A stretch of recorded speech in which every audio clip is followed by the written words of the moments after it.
अध्यक्ष महोदय, आज जब हम बजट के ऊपर चर्चा कर रहे हैं तो हमें अपने छोटे भाई मनीष सिसोदिया जी की याद आ रही है। आज ये 10वां बजट है हमारी सरकार का।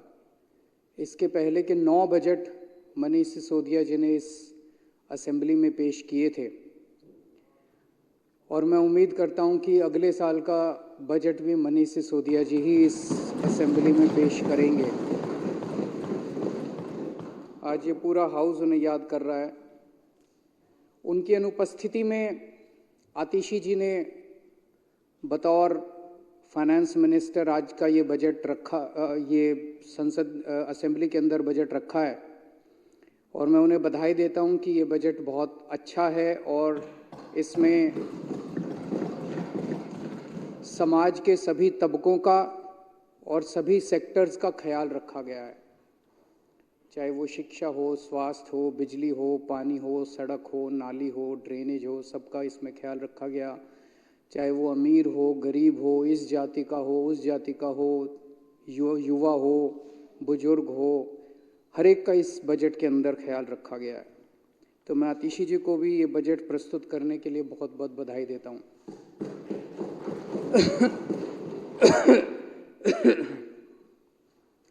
अध्यक्ष महोदय, 2014-15 में इस देश में 2 घटनाएं घटी। मई 2014 में देश के लोगों ने केंद्र में मोदी जी को भारी बहुमत देके, बीजेपी को भारी बहुमत देके 282 सीट आई थी शायद पहली बार इनकी 2014 में। 282 सीट देके, भारी बहुमत देके केंद्र के अंदर उनकी सरकार बनाई और उसी वर्ष के अंत में फरवरी 2015 में एक आधे राज्य दिल्ली के अंदर दिल्ली की जनता ने 70 में से 67 सीट देके भारी बहुमत से दिल्ली में आम आदमी पार्टी की एक नई पार्टी की सरकार बनी। तो एक केंद्र के अंदर सरकार बनी और एक दिल्ली के अंदर सरकार बनी, दोनों भारी बहुमत से सरकार बनी। और जब जनता भारी बहुमत से सरकार बनाती है तो जाहिर तौर पे जनता को बहुत उम्मीदें होती हैं उन सरकारों से। इन दोनों सरकारों ने पिछले 10 साल के अंदर 2 किस्म के देश के सामने गवर्नेंस के मॉडल रखे हैं और ये दोनों गवर्नेंस के मॉडल ऐसे हैं जो आपको चुनाव जिताने की गारंटी लेते हैं। उनका भी चुनाव जिताता है, इनका भी चुनाव जिताता है। एक गवर्नेंस का मॉडल है विकास का मॉडल और एक गवर्नेंस का मॉडल है विनाश का मॉडल। हमने आम आदमी पार्टी ने 2015 फरवरी में जो भारी बहुमत मिला, हमारे पास तो कोई पावर ही नहीं थी दिल्ली के अंदर, ना पुलिस हमारे पास, ना एलजी हमारे पास, ना कोई पावर ही नहीं थी हमारे पास। लेकिन हमने धीरे धीरे करके, लड़ लड़ के, हाथ जोड़ के, पैर पकड़ के स्कूल ठीक कर दिए, अस्पताल ठीक कर दिए, लोगों के बच्चों को भविष्य दिया, गरीब के बच्चों को डॉक्टर इंजीनियर बनने का सपना दिया, उनके सपनों को पूरा किया। किसी के घर में कोई बीमार हो जाए उसका अच्छे से अच्छे इलाज का इंतजाम किया। बिजली 24 घंटे की, बिजली मुफ्त कर दी, पानी मुफ्त कर दिया, तीर्थ यात्रा करवा रहे हैं बुजुर्गों को। इतने सारे काम किए, जनता बड़ी खुश हो गई, जनता का दिल जीतने का काम किया। ये एक मॉडल था जो आम आदमी पार्टी ने विकास का मॉडल किया। और उसके बाद हम लगातार एमसीडी के चुनाव हुए, उसके बाद हम 2020 में चुनाव हुए, लगातार सारे चुनाव भारी बहुमत से जीतते जा रहे हैं। और ये अभी जो बजट रखा गया, अब तो जनता कह रही है कि ये 7 सीट भी हमारी आएंगी इस बार।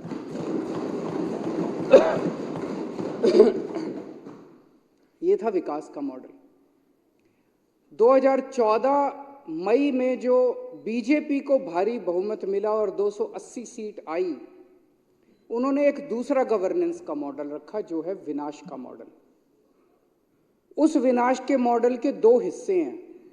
एक हिस्सा है सामने सारी पार्टियों को कुचल दो, खत्म कर दो, खरीद लो, तोड़ दो, गिरफ्तार कर लो, जेल भेज दो, ईडी लगा दो, सीबीआई लगा दो, सामने कोई बचेगा ही नहीं तो चुनाव किसके बीच में होंगे? फिर तो यही है। ये दूसरा मॉडल है जिसके अंदर आप विपक्ष को एक एक करके खत्म करते जाते हो, सरकारें गिरा देते हो, एमएलए तोड़ लेते हो, गिरफ्तार कर लेते हो, धमकी देते हो। और इनके विनाश मॉडल का दूसरा हिस्सा है कि पूरे देश में कहीं कोई विपक्ष की सरकार अच्छा काम कर रही हो, उनके कामों को रोको, खुद अच्छा काम नहीं करो, उनको अच्छा काम करने से रोको। अगर कोई देश हित में इस देश में दूसरी सरकार कोई काम कर रही है तो उसको अच्छा काम करने से रोको।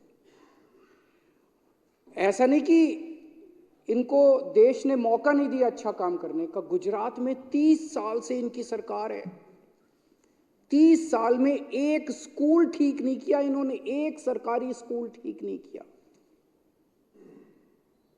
अभी जो गुजरात के अंदर विधानसभा के चुनाव हुए, उसमें एक दिन प्रधानमंत्री जी का मन किया कि ये मनीष सिसोदिया रोज जा जाके स्कूलों में फोटो खिंचवाता है डेस्क पे बैठ बैठ के, तो एक दिन प्रधानमंत्री जी का मन किया मैं भी जाके डेस्क पे बैठ के फोटो खिंचाऊं। तो उन्होंने तय किया कि मैं गुजरात के किसी सरकारी स्कूल में जाके डेस्क पे बैठ के बच्चों के बीच में फोटो खिंचवाऊंगा।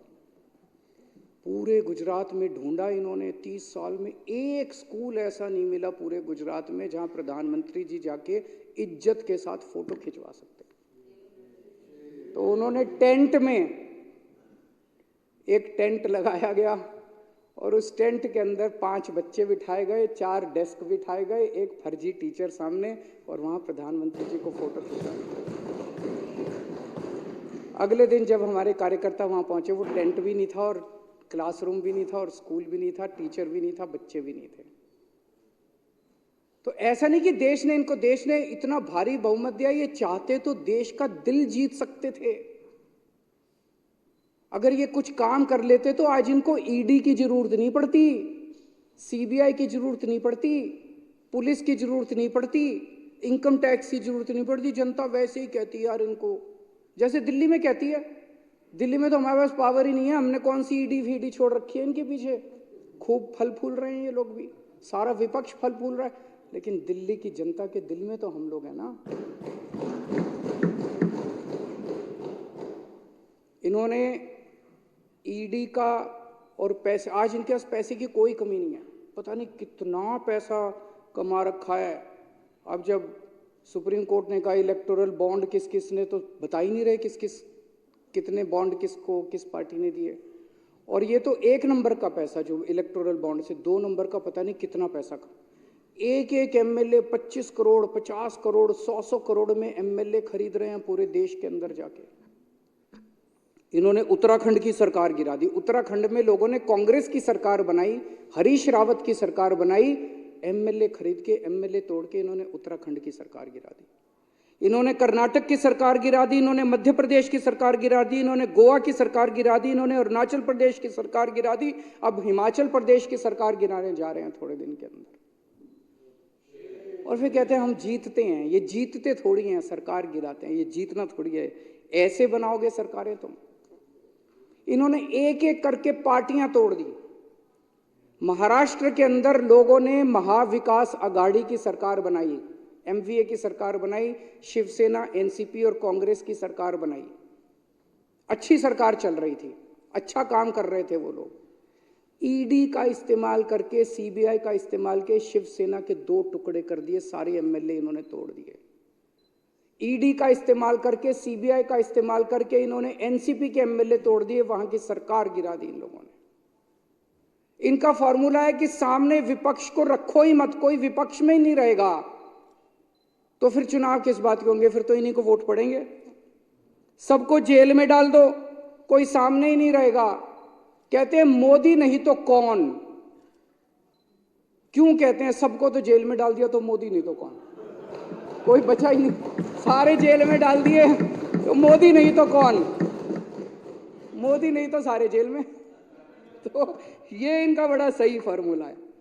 अब ये एक और उस पे आए हैं, ये कह रहे हैं हम तो 370 जीत रहे हैं, 370 जीत रहे हैं, ये नया अब है, अगले 5 साल में ये चलेगा, ये कहने की कोशिश कर रहे हैं।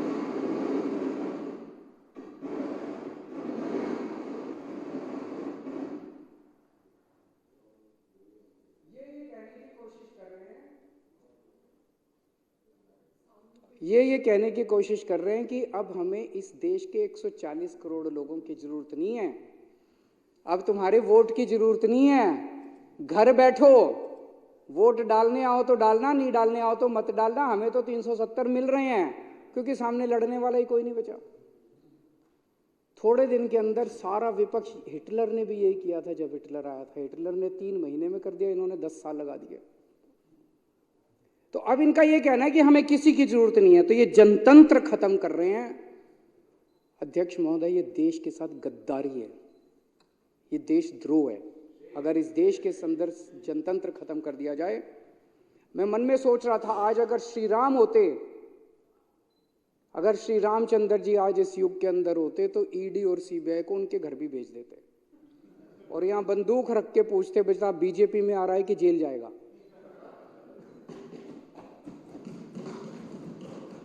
और अब ये आम आदमी पार्टी को तोड़ने में लगे हुए हैं, आम आदमी पार्टी को क्रश करना चाहते हैं, क्योंकि आम आदमी पार्टी भविष्य में इनको चैलेंज कर सकती है, देश के अंदर चैलेंज कर सकती है, अलग अलग राज्यों के अंदर चैलेंज कर सकती है। सबसे तेजी से बढ़ने वाली पार्टी है और इनके काबू नहीं आ रहे आम आदमी पार्टी वाले। इन्होंने मनीष सिसोदिया जी को जेल में डाल दिया, इन्होंने सत्येंद्र जैन जी को जेल में डाल दिया, इन्होंने संजय सिंह को जेल में डाल दिया, अब ये मुझे जेल में डालने की तैयारी कर रहे हैं। पूरा चारों केजरीवाल को जेल में डालेंगे, केजरीवाल पूरी प्लानिंग कर रखी है। मैं बीजेपी वाले से बात कर रहा था, बीजेपी में कई दोस्त हैं, अच्छे लोग भी हैं बीजेपी में, सारे खराब नहीं हैं। तो बीजेपी वाले से बात कर रहा था, वो बोली जी पूरी प्लानिंग है, आपको जेल में डालेंगे, आपकी सरकार गिराएंगे, सरकार गिराने के बाद सबसे पहला काम करेंगे, ये जो बिजली फ्री कर रखी है ना, इसको बंद करेंगे दिल्ली के अंदर। मैंने कहा क्यों, ऐसा क्यों करोगे? बोले पूरे देश में तकलीफ हो रही है, किसी भी बीजेपी के राज्य में बिजली मुफ्त नहीं है, आपने दिल्ली में कर दी, अब पंजाब में कर दी, जहां जाओगे आप बिजली मुफ्त का दावा करते हो, हम तो नहीं कर सकते, हम तो पैसे खाते हैं, इतना बजट कहां से आएगा भाई, पैसे भी खा ले और बिजली भी मुफ्त कर दे, दोनों तो नहीं हो सकते। तो बिजली मुफ्त को सबसे पहले बिजली मुफ्त खत्म करेंगे, फिर ये तुम्हारे स्कूल खराब करेंगे। ये जो तुमने स्कूल बने, बोला हमसे तो होते नहीं है, दूसरे बीजेपी ना गुजरात में कर सके, ना मध्य प्रदेश में कर सके, ना राजस्थान में, हमसे तो होते नहीं है। फिर स्कूल खराब करेंगे, फिर मोहल्ला क्लिनिक बंद करेंगे और फिर अस्पताल बंद करेंगे। पूरी प्लानिंग कर रखी है बीजेपी वालों ने, केजरीवाल को गिरफ्तार करेंगे और उसके बाद दिल्ली को बर्बाद करेंगे। मेरे को इतने नोटिस भेज दिए, इतने नोटिस भेज, सारी एजेंसी, जैसे देश का सबसे बड़ा आतंकवादी केजरीवाल है। मैं मन में सोचता हूं यार, 2-4 आतंकवादियों को भी नोटिस भेज लो, सारे नोटिस, 8 सम्मन आ गए मेरे पास, ईडी के 8 सम्मन, अब बता रहे 9वां भी आने वाला रास्ते में है। तो मैं इनको कहना चाहता हूं, तुम जितने सम्मन भेजोगे मैं उतने स्कूल बनवाऊंगा।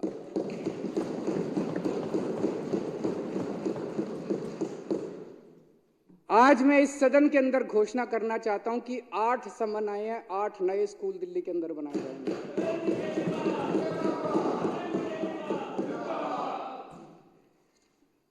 और अध्यक्ष महोदय, एक बीजेपी वाले ने बड़ा सही बोला है, केजरीवाल से नफरत करनी है तो संभल के करना है दोस्त, केजरीवाल से नफरत करनी है तो संभल के करना है दोस्त। अगर उसके स्कूल और अस्पताल देख लिए तो मोहब्बत हो जाएगी केजरीवाल से।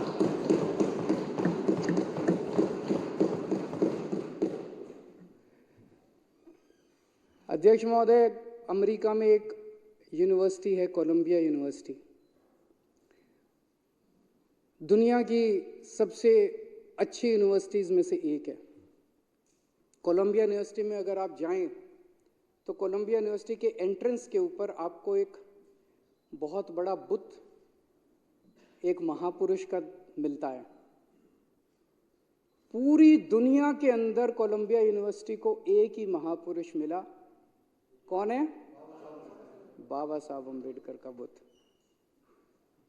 बाबा साहब अम्बेडकर 1915 में 13 या 15 के आसपास कोलंबिया यूनिवर्सिटी 1913 में कोलंबिया यूनिवर्सिटी पढ़ने के लिए गए थे।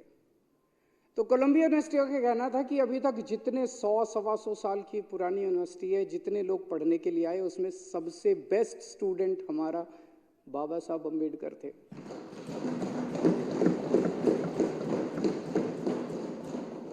ये दिखाता है कि इंटेलिजेंस जो है वो पैसे की मोहताज नहीं है। बाबा साहब अम्बेडकर बहुत गरीब थे, पैसे की मोहताज नहीं है इंटेलिजेंस।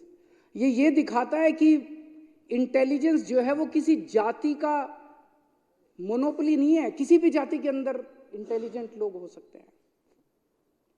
तो हमें गर्व है बाबा साहब अम्बेडकर के ऊपर, जिनका बुत आज कोई बता रहा था लंदन स्कूल ऑफ एक्सचेंज के बाहर भी शायद उन्होंने लगाया, वहां भी लगाया उन्होंने बुत उनका।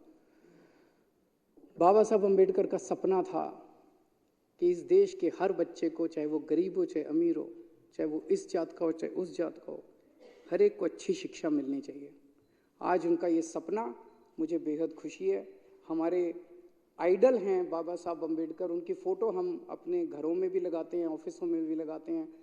आज उनका सपना हम पूरा करने की कोशिश कर रहे हैं और बाबा साहब अम्बेडकर और भगवान हमें आशीर्वाद दे कि उनका सपना हम पूरा करें। लेकिन जो काम भी आज हम दिल्ली के अंदर करने की कोशिश करते हैं, वो बीजेपी वाले, जैसे मैंने कहा, इनका विनाश का मॉडल है। ये बीजेपी वाले हर काम को रोकने की कोशिश करते हैं, लेकिन मैंने दिल्ली वालों का कोई काम रुकने नहीं दिया। देरी जरूर कर दी इन्होंने। जैसे मैं आपको उदाहरण देता हूं, दिल्ली के अंदर आज 10 साल के बाद भी, लगभग 9 साल के बाद भी हम 530 मोहल्ला क्लिनिक बना पाए। पंजाब में हमारी सरकार बनी है, फुल गवर्नमेंट है, 2 साल के अंदर हमने 830 मोहल्ला क्लिनिक बना दिए, क्योंकि वहां रोकने वाला कोई नहीं। यहाँ इतना लड़ना पड़ा मेरे को, इतना। जब शुरू में हमने मोहल्ला क्लिनिक बनाए, पहले तो एलजी साहब ने 2 साल तक फाइल नहीं पास की। 2 साल एलजी साहब, मेरे को पता है, ऊपर नीचे फाइलें। बताओ इनके पिताजी का क्या जाता था अगर दिल्ली के लोगों को अच्छा इलाज मिल जाता था। इनको क्या तकलीफ हो रही थी जो इन्होंने मोहल्ला क्लिनिक नहीं बनने दिया। इनको एक ही तकलीफ थी, केजरीवाल ने अच्छा काम कर दिया तो हमें वोट नहीं मिलेंगे। तो ये विनाश का मॉडल है, अच्छा काम नहीं करने देना, विपक्ष के लोगों को अच्छा काम नहीं करने देना। हमने मोहल्ला क्लिनिक बनाए दिल्ली के अंदर, सड़कों के ऊपर। उस टाइम एमसीडी में इनकी सरकार थी, बुलडोजर भेज के इन्होंने दिल्ली सरकार के मोहल्ला क्लिनिक बुलडोजर भेज के तोड़वा दिए। दिल्ली सरकार के मोहल्ला क्लिनिक। अरे भाई, कोई इलीगल एनक्रोचमेंट हो, क्या दिल्ली सरकार के मोहल्ला क्लिनिक को इलीगल एनक्रोचमेंट माना जा सकता है? दिल्ली सरकार के मोहल्ला क्लिनिक को इन्होंने एमसीडी से बुलडोजर भेज के तोड़वा दिए। लेकिन मैं भी रुकने वाला नहीं था, दिल्ली वालों का बेटा हूं मैं, तो हमने रुके नहीं। हम 530 मोहल्ला क्लिनिक आज दिल्ली के कोने कोने में काम कर रहे हैं और अभी बन रहे हैं। इन्होंने दिल्ली के अंदर, हम सीसीटीवी कैमरे लगाना चाहते थे, इन्होंने सीसीटीवी कैमरे रुकवा दिए इन लोगों ने। एलजी साहब ने 2 साल तक फाइलें ऊपर नीचे 2 साल जब नहीं साइन की एलजी साहब ने फाइल, तो मैं, गोपाल राय, सतिंदर जैन और मनीष सिसोदिया एलजी के घर के अंदर घुस के हमने धरना दिया और फाइल साइन करा के लाए एलजी से। काम रुकने नहीं दिया, लेकिन 2 साल पहले हो जाता वो काम। जो 2 साल एलजी साहब ने लगा दिए, 2 साल पहले हो जाता वो काम। इन्होंने घर घर राशन स्कीम हम करना चाहते थे, उन्होंने वो साइन राशन की स्कीम पास करने दी। अभी पिछले हफ्ते पंजाब जाके मैं घर घर राशन की स्कीम लागू करके आया हूं। पंजाब में लागू हो गई, पंजाब में लोगों को राशन मिलने लग गया। मुझे पूरी उम्मीद है दिल्ली के लोगों के लिए एक दिन मैं करके दिखाऊंगा। पिछले साल इतने घटिया लोग हैं ये लोग, इन्होंने 2 महीने के लिए मेरे दिल्ली वालों को इतना सताया। 2 महीने के लिए इन्होंने दिल्ली के अस्पतालों के अंदर दवाइयां बंद कर दी। दिल्ली के अस्पतालों में खिड़की के बैठने वाले जो ऑपरेटर होते थे, जो रजिस्ट्रेशन करते थे, लाइन लगती है, रजिस्ट्रेशन कराता है, एक आदमी मरीज आता है, वो वहां बैठने वाले कर्मचारियों की तनख्वाह रोक दी इन लोगों ने। पाप चढ़ेगा इन लोगों को, इनको लगता है ये खुदा हो गए, लेकिन खुदा तो कोई और है, खुदा तो ऊपर है, भगवान तो ऊपर है, भगवान देख रहा है। इनको पाप चढ़ेगा इन लोगों को। हमारे हिंदू धर्म में कहते हैं कि अगला जन्म भी होता है, ये आत्मा जो है दूसरा शरीर धारण करती है। अगले जन्म में इनका क्या हाल होगा, मैं सोच के मैं जिस तरह से ये दवाइयां रोक रहे हैं, टेस्ट रोक दिए इन्होंने, मोहल्ला क्लिनिक के सारे टेस्ट बंद कर दिए इन लोगों ने, मोहल्ला क्लिनिक की बिजली काट दी इन लोगों ने, मोहल्ला क्लिनिक का किराया बंद कर दिया इन लोगों ने। 2-3 महीने तो मेरे दिल्ली वालों को तकलीफ हुई, लेकिन मैं भी नहीं रुका, मैंने सारा दोबारा चालू करा दिया, दिल्ली वालों का सारा दोबारा चालू करा दिया। अध्यक्ष महोदय, गौतम बुद्ध के जीवन से एक कहानी सुनते हैं।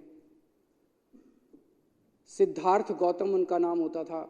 जब छोटे बच्चे थे, एक दिन सिद्धार्थ गौतम, वो एक राजा के बेटे थे। सिद्धार्थ गौतम एक दिन जब बगीचे में घूम रहे थे, अचानक उनके सामने एक हंस आके गिरा। उसके हंस को तीर लगा हुआ था, किसी ने तीर मारा हुआ था, वो तीर लगा और वो पक्षी जो है वो सामने आके उनके गिरा।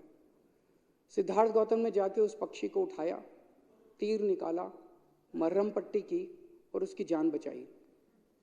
इतने में सिद्धार्थ गौतम का चचेरा भाई देवदत्त सामने से दौड़ा दौड़ा आया और देवदत्त आके सिद्धार्थ गौतम को बोलता है कि ये पक्षी मेरा है, इसको तीर चला के मैंने गिराया है, ये पक्षी मुझे दो।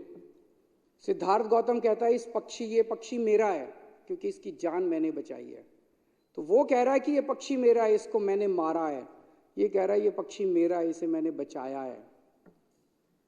तो दोनों भाई लड़ते लड़ते राजा के दरबार में जाते हैं, राजा के सामने पूरी कहानी सुनाते हैं और राजा बोलता है कि दोनों भाई अलग अलग खड़े हो जाओ। पक्षी को बीच के अंदर रख दिया जाता है ताकि पक्षी तय करेगा कि मैं किसके साथ जाऊंगा। और पक्षी धीरे धीरे धीरे धीरे चलते चलते सिद्धार्थ गौतम के पास आ जाता है। ये बचपन से सुनते आ रहे हैं कहानी, इसमें बताया जाता है कि मारने वाले से बचाने वाला बड़ा है। आज दिल्ली के अंदर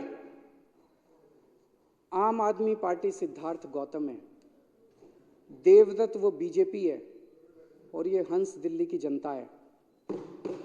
बीजेपी रोज तीर चला रही है दिल्ली की जनता के सीने के अंदर, बीजेपी रोज मार रही है दिल्ली की जनता को।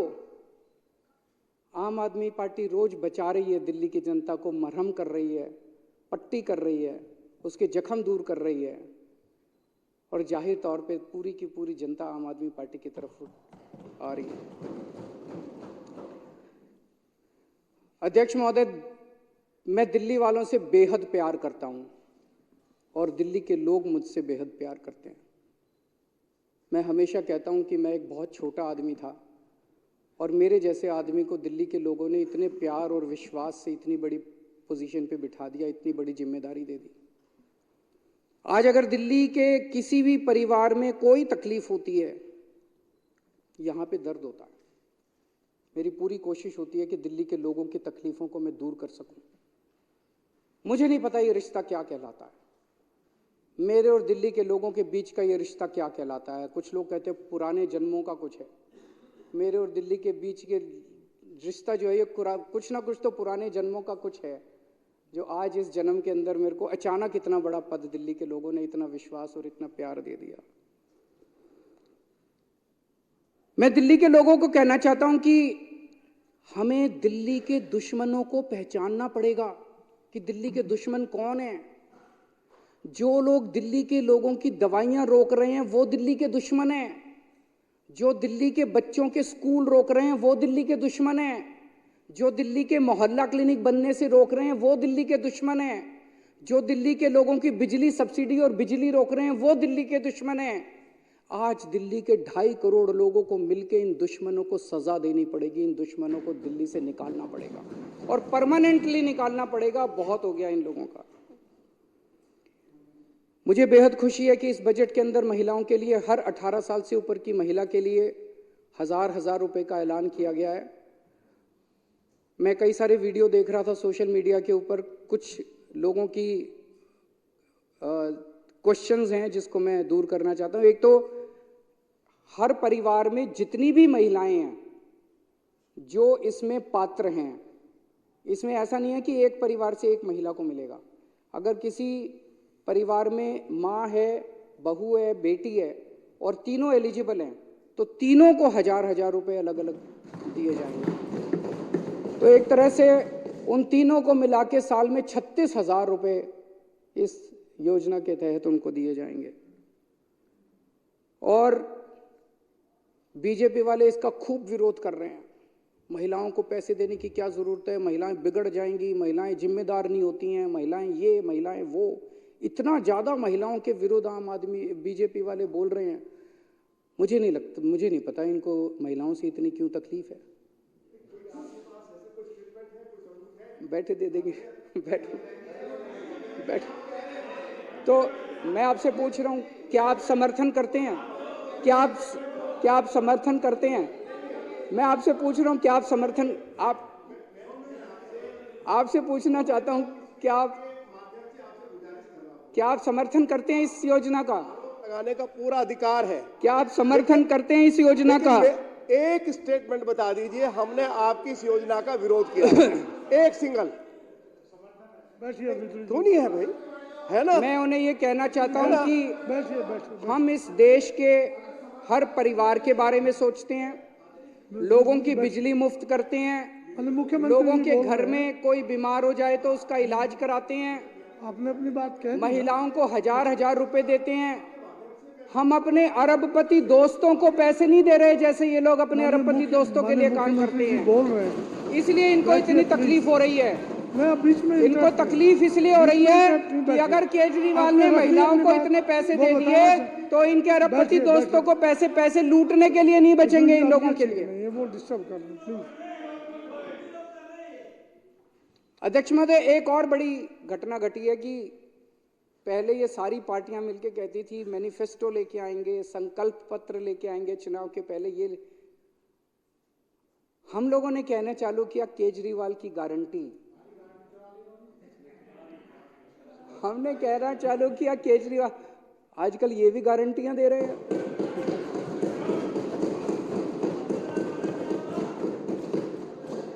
तो मैं कहना चाहता हूं, जब बजने लगी खतरी की घंटियां तो मोदी जी को याद आई केजरीवाल की गारंटियां।